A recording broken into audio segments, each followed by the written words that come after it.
করো, রাস্তাঘাটে বেপরদায় চলো, স্বামীর সাথে ঝগড়া করো, স্বামীর সেবা করো না,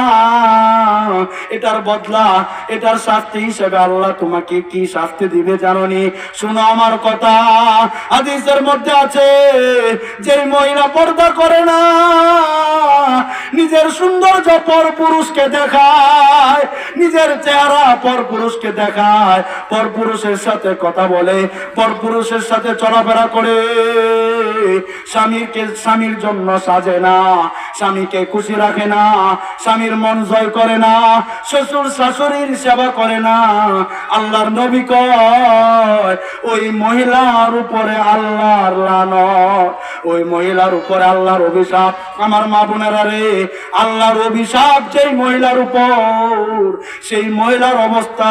জাহান্নামের মধ্যে কি হবে, এই কথা বলে আমি আমার ওয়াজ শেষ করতেছি। যেই